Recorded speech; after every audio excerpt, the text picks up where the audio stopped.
ଲାଉ ଓଡ଼ିଶାର ଗ୍ରାମୀଣ ରୋଷେଇ ଘରର ଏକ ପାରମ୍ପରିକ ଖାଦ୍ୟ। ଘରେ ସହଜରେ ମିଳୁଥିବା କିଛି ଉପାଦାନକୁ ମିଶାଇ ସ୍ୱାଦିଷ୍ଟ ଏବଂ ପୌଷ୍ଟିକ ତରକାରୀ ମୁଁ ଆଜି ଆପଣମାନଙ୍କ ସାଙ୍ଗରେ ସେୟାର କରିବି। ଲାଉରେ ତ ବିଭିନ୍ନ ପ୍ରକାରର ରେସିପି ଆପଣମାନେ ବନେଇଥିବେ ଏବଂ ଖାଇଥିବେ ମଧ୍ୟ। ଆଜି ମୁଁ ଅତି ସିମ୍ପୁଲ ଯେମିତି ଗାଁ ଗହଳିରେ ପ୍ରଥମେ ବନାଯାଉଥିଲା ଲାଉ ରାଇ ମୁଁ ଆଜି ଆପଣମାନଙ୍କ ସାଙ୍ଗେ ସେୟାର କରିବି। ଯେମିତିକି ଆପଣମାନେ ଦେଖୁଛନ୍ତି ଲାଉର ଏଇ ମଝି ପାର୍ଟକୁ ମୁଁ ଏମିତି ବାହାର କରି ନେଇଥିଲି, କାରଣ ମୋ ବୋଉ ଏବଂ ମୋ ଶାଶୁ ଏମାନେ ସବୁ ମନା କରନ୍ତି ଏ ମଝି ପାର୍ଟକୁ ଖାଇବା ପାଇଁ। ତେଣୁକରି ଏ ମଝି ପାର୍ଟକୁ ମୁଁ ବାହାର କରିନିଏ। ଏଇଟା କେଉଁଠି ଖାଇବା ଦ୍ୱାରା ପେଟ ଦରଜ ହୁଏ ବା ପେଟ କାଟେ। ଯଦି ଆପଣମାନେ ଏ ବିଷୟରେ କିଛି ଜାଣିଛନ୍ତି ନିହାତି ମୋତେ କମେଣ୍ଟରେ ଜଣାଇବେ। ତ ଏହିପରି ଭାବରେ ମୁଁ କାଟି ନେଇଥିଲି ଏବଂ ତାର ସବୁ ଚୋପା ଛଡ଼େଇ ନେଇଥିଲି। ଏବଂ ଏମିତି କାଟିବା ଦ୍ୱାରା କ'ଣ ହୁଏ ନା, ଆମକୁ ଲାଉଟି କାଟିବାକୁ ବହୁତ ଇଜି ହେଇଥାଏ ଏବଂ ବହୁତ ପତଳା ପତଳା ସରୁ ସରୁ ଆମର ହୋଇଥାଏ। ଲାଉଟି ଯଦି ଆମେ ସରୁ ସରୁ ସେପ୍ର କାଟିବା ନା, ଆମ ତରକାରୀ ସେତେ ସ୍ୱାଦିଷ୍ଟ ବନିଥାଏ। ତ ଏମିତି ଭାବରେ ମୁଁ ସବୁତକ ଲାଉ କାଟି ନେଇଥିଲି। କୁହାଯାଏ ଲାଉ ରାଇରେ ଯଦି ଆମେ ଆଳୁ ଏବଂ ସାରୁ ପକାଇବା ସେ ଲାଉ ରାଇକୁ ବହୁତ ହି ସ୍ୱାଦିଷ୍ଟ ବନେଇ ଦେଇଥାଏ। ଆପଣମାନେ ଦେଖୁଥିବେ ମୁଁ ସାରୁକୁ ଏମିତି ଲମ୍ବା ସେପ୍ର କାଟି ନେଇଥିଲି ଏବଂ ଆଳୁକୁ ଏଇ ସେପ୍ର ମଧ୍ୟ ଛୋଟ ଛୋଟ ସେପ୍ର କାଟି ନେଇଥିଲି, ଯେମିତି ମୁଁ ଲାଉ କାଟିଥିଲି।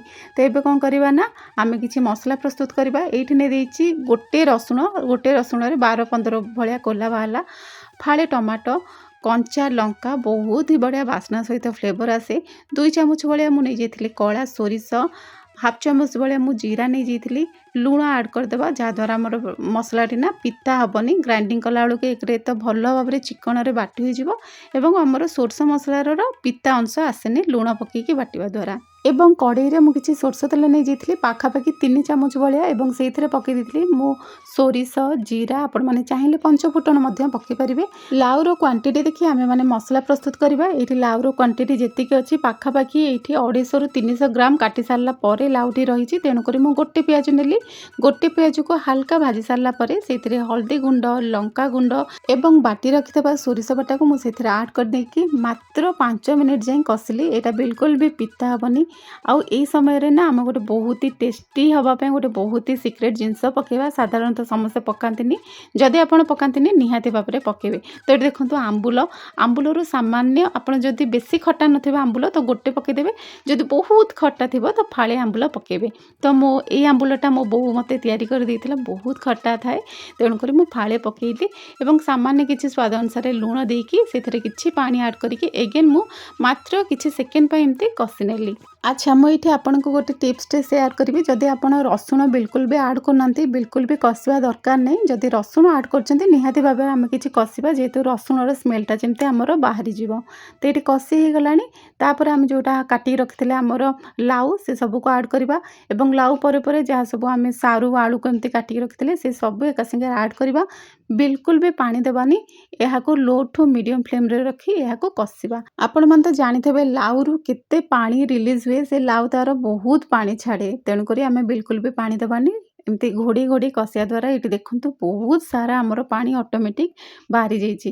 ତ ଏଇଠି ପାଖାପାଖି କଷି ଗଲାଣି। ସବୁବେଳେ ଦେଖିବା ଯଦି ଆମର ସାରୁ ଏବଂ ଆଳୁ ସିଝି ଯାଇଥିବ, କିଛି କମ୍ ସେ କମ୍ 50-60% ସିଝି ଯାଇଥିବ ଆଉ ଭଲ ଭାବରେ କଷି ଯାଇଥିବ, ଗୋଟେ ବଢ଼ିଆ ସୋରିଷ ମସଲାର ବାସ୍ନା ଆସୁଥିବ, ଆମ୍ବୁଲ ଖଟାର ମଧ୍ୟ ବଢ଼ିଆ ବାସ୍ନା ଆସୁଥିବ, ସେଇ ଷ୍ଟେଜ୍ରେ ଆମେ କ'ଣ କରିବା ନା ଏମିତି ଟିକେ ଜାକି ନେବା। ଜାକି ନେବା ଦ୍ୱାରା କ'ଣ ହେବ, ଲାଉଟି ଆମର ଟିକେ ମିକ୍ସ ହେବ ଏବଂ ତରକାରୀଟି ଆମକୁ ଭଲ ଲାଗେ। ଏବଂ ଏଇଠି ଦେଖନ୍ତୁ ମାତ୍ର ଗୋଟେ କପ୍ ଭଳିଆ ମୁଁ ସେଥିରେ ପାଣି ଆଡ଼୍ କଲି ଏବଂ ଏଇଠି ଭାଜି ରଖିଥିବା ବଡ଼ିକୁ ମଧ୍ୟ ଦେଇଦେବା। ଏସବୁକୁ ଦେଇ ସାରିଲା ପରେ ଭଲ ଭାବରେ ଗୋଳେଇ ନେବା। ଏହାକୁ ମାତ୍ର 10 ମିନିଟ୍ ଯାଏଁ ଲୋ ଟୁ ମିଡ଼ିୟମ୍ ଫ୍ଲେମ୍ରେ ଛାଡ଼ିଦେବା। 10 ମିନିଟ୍ ପରେ ଏଇଠି ଆମର ପୁରା ପ୍ରସ୍ତୁତ ହେଇଗଲାଣି ଲାଉ ରାଇ। ବହୁତ ହି ସ୍ୱାଦିଷ୍ଟ ଲାଗେ।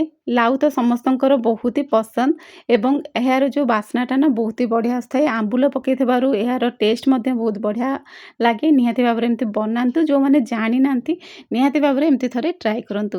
ତ ଗରମ ଗରମ ଭାତ ସାଙ୍ଗେ ଖାଇବାକୁ ବହୁତ ହି ଭଲ ଲାଗିଥାଏ।